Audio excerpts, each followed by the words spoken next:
రాశి కన్యా రాశి వారికి ఈ వారం చాలా అనుకూలంగా ఉంది. రాశ్యాధిపతి దశమాధిపతి అయిన బుధుడు పంచమంలో ఉన్నారు. ద్వితీయ భాగ్యాధిపతి అయిన శుక్రుడు పంచమంలో, తృతీయ అష్టమాధిపతి అయిన కుజుడు పంచమంలో ఉన్నారు. అదేవిధంగా వ్యయాధిపతి అయిన రవి కూడా పంచమంలో ఉన్నారు. వీరికి ఈ వారం చాలా అనుకూలంగా చెప్పచ్చు. వృత్తిపరంగా వ్యాపారపరంగా మంచి లాభాల బాటలో ఉంటారు. రియల్ ఎస్టేట్ రంగంలో ఉన్న వారికి మంచి కలుసుబాటుతనం ఉంటుంది. పేరు ప్రఖ్యాత లభిస్తాయి. ప్రజాదరణ ఎక్కువగా ఉంటుంది. పబ్లిక్ రిలేషన్స్ పెరుగుతాయి. వైద్య రంగంలో ఉన్న వారికి, వ్యాపార రంగంలో ఉన్న వారికి, రాజకీయ రంగంలో ఉన్న వారికి పేరు ప్రఖ్యాతలు లభిస్తాయి. కాలం చక్కగా ఉంది. వృత్తిలో మంచి పేరు ప్రఖ్యాతలు తెచ్చుకుంటారు. నూతన వ్యాపారం ప్రారంభించాలనే ఆలోచన ఉంటుంది. అడ్మినిస్ట్రేషన్ రంగంలో వారికి చాలా అనుకూలంగా ఉంటుంది. భూ సంబంధించిన వ్యవహారాలు సానుకూల పడతాయి. రియల్ ఎస్టేట్ రంగంలో వారికి కాలం అనుకూలంగా ఉంది.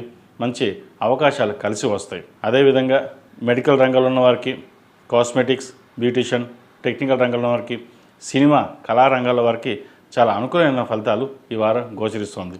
మీరు ఏదైతే తలుచుకుంటారో, ఏదైతే తలపెడతారో అది దిగ్విజయంగా పూర్తవుతుంది. రాశ్యాధిపతి దశమాధిపతి అయిన బుధుడు పంచమంలో ఉన్నారు. అదేవిధంగా తృతీయ అష్టమాధిపతి అయిన కుజు కూడా పంచంలో ఉన్నారు.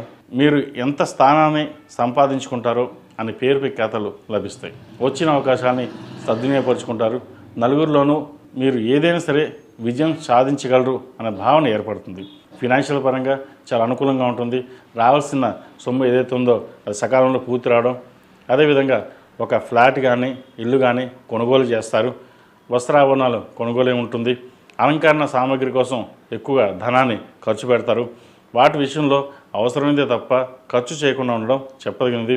ఎక్కువ అలంకరణ కోసం వాటి కోసం ఖర్చు ఎక్కువ చేసే బదులు దాన్ని ఫిక్స్డ్ డిపాజిట్ చేయడం లేదా ఇతరత విషయాల్లో సేవింగ్స్ చేసుకోవడం చెప్పదగిన సూచన. అదేవిధంగా ఈ రాశిలో జన్మించిన విద్యార్థులు కాలం అనుకూలంగా ఉంటుంది. వచ్చిన అవకాశాలని సద్వినియోగపరుచుకుంటారు. ఈ రాశిలో జన్మించిన స్త్రీలకు వృత్తి ఉద్యోగాల పరంగా, వ్యాపార పరంగా అనుకూలంగా ఉంటుంది.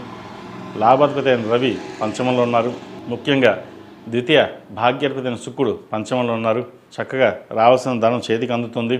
ఒక వ్యాపారాన్ని ప్రారంభించాలి, నాకంటూ ఒక సొసైటీలో పేరు ఉండాలి, సంపాదించుకోవాలనే ఆలోచన ఉంటుంది. అయితే ఈ విషయం ఆలోచిస్తూనే ఆరోగ్యం పట్ల అశ్రద్ధ వహించడం జరుగుతుంది. వాటి విషయంలో జాగ్రత్త వహించాలి. ముఖ్యంగా స్త్రీలు యూట్రస్ సంబంధించి, అదేవిధంగా స్కిన్ సంబంధించి, ఇండైజెషన్ సంబంధించిన విషయవాహారాల్లో జాగ్రత్త వహించాలి. ఇమ్యూనిటీ పవర్ కాస్త తగ్గుతుంది. కాబట్టి ఏదైనా సరే డాక్టర్ని సంప్రదించి ముందుకు వెళ్ళడం చెప్పదగినది. వివాహం కాని వారికి వివాహ ప్రయత్నాలు చక్కగా చేసుకోవచ్చు. సంబంధం కుదురుతుంది. అయితే మూడాలు కాబట్టి ప్రస్తుతం జాతక విశ్లేషణ చూసుకుని మూడాల తర్వాత ముందుకు వెళ్ళడం చెప్పదగిన సూచన.